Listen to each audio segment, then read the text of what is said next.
आज हम बात कर रहे हैं टाटा मोटर्स की। 1945 से ये कंपनी वर्क कर रही है। मार्केट कैप 1,49,000 करोड़ से ज़्यादा का है। लार्ज कैप कंपनी है। कंपनी के अंदर इस समय काफ़ी उथल पुथल देखने को मिल रही है, यानी क्वार्टर्स के जो नतीजे आ रहे हैं उतने ज़्यादा शानदार नहीं आ रहे हैं। बट ये ऐसी एक कंपनी है, एक लौती कंपनी इसको कहा जाएगा कि जो खुद घाटे में होने के बावजूद निवेशकों को काफ़ी अच्छा रिटर्न प्रोवाइड करती है। अगर इसके क्वार्टरली रिजल्ट को देखेंगे या मंथली रिजल्ट को देखेंगे तो इस कंपनी ने रिटर्न्स काफ़ी अच्छे निकाल कर दिए हैं। बट कंपनी खुद घाटे में है, यानी कंपनी के ऊपर काफ़ी ज़्यादा घाटा है इस समय।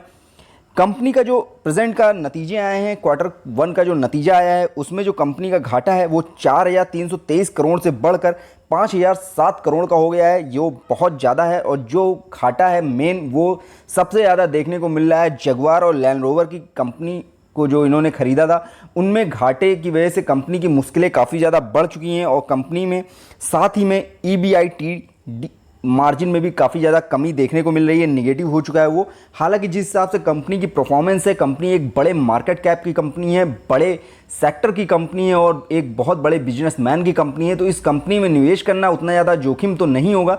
बट हालांकि जिस हिसाब से अभी कंपनी रन कर रही है, कंपनी की परफॉर्मेंस को अगर देखेंगे तो वो काफ़ी ज़्यादा निगेटिव में देखने को मिल रही है। बट इसके बावजूद कई एनालिसिस ऐसे हैं और कई ब्रोकरेज हाउस ऐसे हैं जो इसमें बाय रेटिंग दे रहे हैं और खरीदारी करने की सलाह दे रहे हैं। हालांकि उन्होंने अपने जो टारगेट्स हैं उसको जरूर कम कर दिया है, बट अभी भी इस स्टॉक के अंदर बाय रेटिंग को बना के रखा है।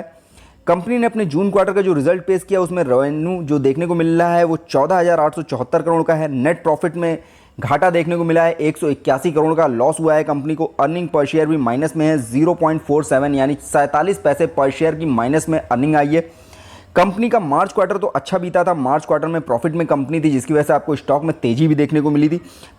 मार्च क्वार्टर में जो प्रॉफिट निकल के आया था 413 करोड़ का था और अर्निंग पर शेयर जो निकल के आई थी 1 रुपये 7 पैसे थी। बट ओवरऑल अगर इसके रिजल्ट को फाइनेंशियल ईयर 21-22 को देखेंगे तो माइनस में ही था। 1,390 करोड़ का घाटा हुआ था कंपनी को फाइनेंशियल ईयर में।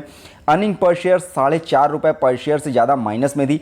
हालांकि रेवेन्यू कंपनी का अच्छा निकल के आया था, बट जिस हिसाब से अभी फिलहाल सिनेरियो चल रहा है और इस कंपनी का जो मूवमेंट देखने को मिल रही है उस हिसाब से इस स्टॉक में अभी थोड़ी बहुत गिरावट आपको देखने को मिलने वाली है। हालांकि ब्रोकरेज हाउस द्वारा इसके अंदर बाय रेटिंग जरूर दी जा रही है, खरीदारी करने की सलाह दी जा रही है, बट वो खरीदारी करने की सलाह लॉन्ग टर्म के लिए, शॉर्ट टर्म के लिए इसमें निवेश करना है।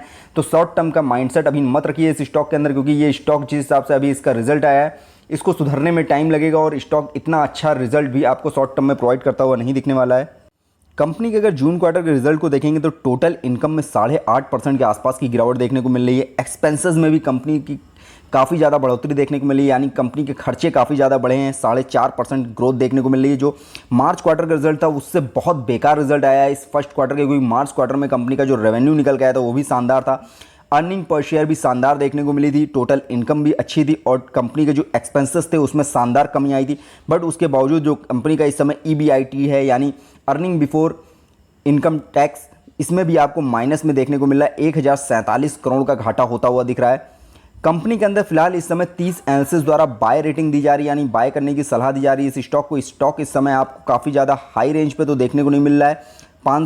449 रुपये के आसपास ये स्टॉक ट्रेड करता हुआ दिख रहा है और 536 रुपये का इसका हाई बना हुआ है।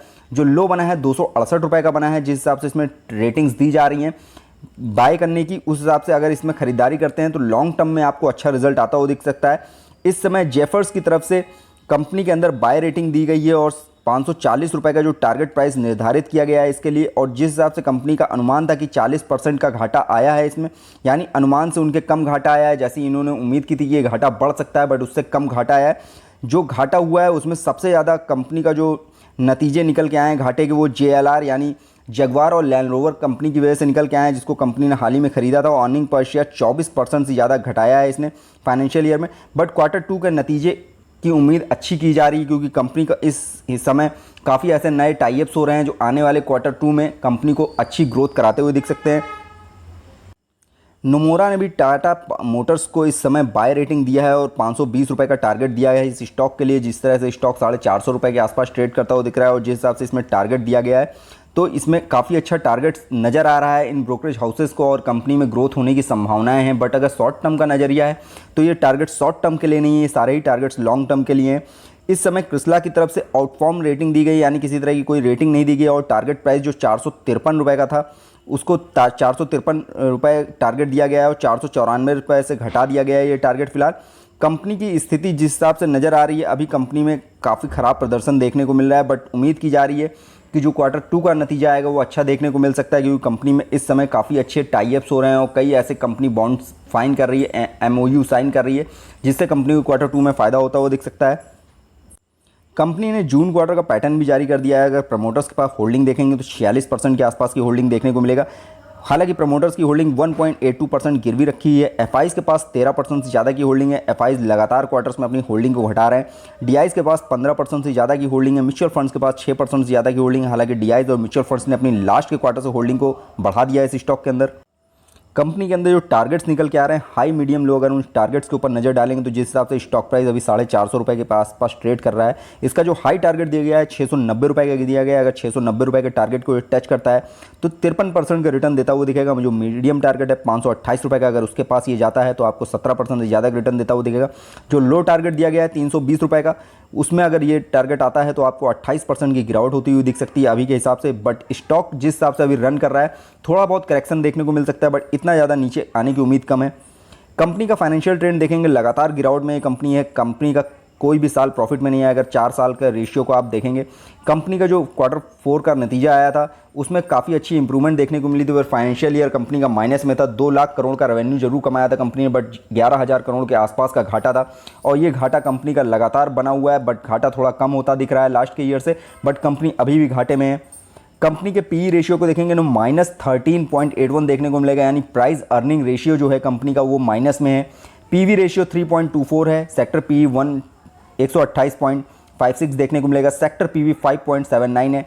कंपनी किसी तरह का कोई डिविडेंड नहीं प्रोवाइड करती है। वहीं अगर इस सेक्टर की अन्य कंपनियों की बात करेंगे तो उनका जो डिविडेंड निकल के आता है 0.59% निकल के आता है। कंपनी की प्राइस अर्निंग रेशियो अभी माइनस में है। ये एक बुरा संकेत है इस स्टॉक के लिए कि इस स्टॉक के अंदर आपको गिरावट देखने को मिल सकती है। कंपनी की अगर मार्केट वैल्यूएशन के हिसाब से इसके शेयर प्राइस की बात करें तो वो हाई लेवल पे आपको देखने को मिल रहा है, तो इसमें करेक्शन आना आपको देखने को मिल सकता है। इसमें करेक्शन होता हुआ कंपनी का रिटर्न एफडी से अगर कंपेयर करेंगे तो एफडी का रिटर्न इस समय बेहतर देखने को मिल रहा है इस स्टॉक की अपेक्षा। कंपनी का जो फाइनेंशियल ट्रेंड स्कोर है उसमें भी लगातार गिरावट देखने को मिल रही है। फाइनेंशियल ट्रेंड स्कोर लास्ट के 3 मंथ पहले जो 0 पे रन कर रहा था वो माइनस में चला गया है, यानी पॉजिटिव में बना हुआ था लास्ट 3 मंथ पहले, बट वो इस समय एकदम बुरी तरह से खराब होकर -13 पे रन करता हुआ दिख रहा है। और क्वार्टर्स के नतीजे अगर ऐसे ही खराब आते रहे तो ये माइनस और भी ज़्यादा हाई होता हुआ दिख सकता है और कंपनी का फाइनेंशियल ट्रेंड और भी ज़्यादा निगेटिव में जाता हुआ दिख सकता है।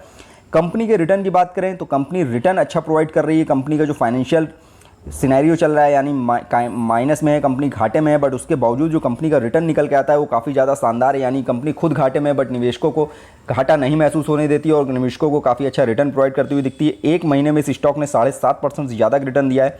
3 महीने में 3% के आसपास का रिटर्न है। 1 साल में 53% से ज़्यादा का रिटर्न है। वहीं 3 साल की बात करें 226% से ज़्यादा का रिटर्न है। 5 साल में 0.84% का रिटर्न है। कंपनी का 1% के आसपास का रिटर्न 5 साल में भी देखने को मिला है। हालांकि कंपनी लॉस में और जिस तरह से रिटर्न्स निकाल के दे रही है ये काफ़ी ज़्यादा काबिले तारीफ कहा जाएगा।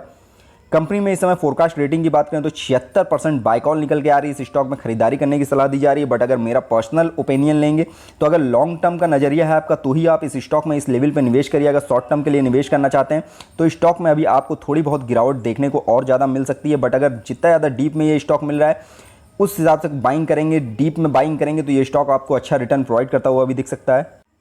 फ्रेंड्स, ये वीडियो मैंने सिर्फ आपकी नॉलेज पर्पज से बनाया है। किसी भी तरह का निवेश करने से पहले अपने फाइनेंशियल एडवाइजर की सलाह जरूर ले लें। फ्रेंड्स, वीडियो पसंद आए तो लाइक कमेंट करके जरूर बताइएगा। फ्रेंड्स, वीडियो देखने के लिए बहुत बहुत धन्यवाद।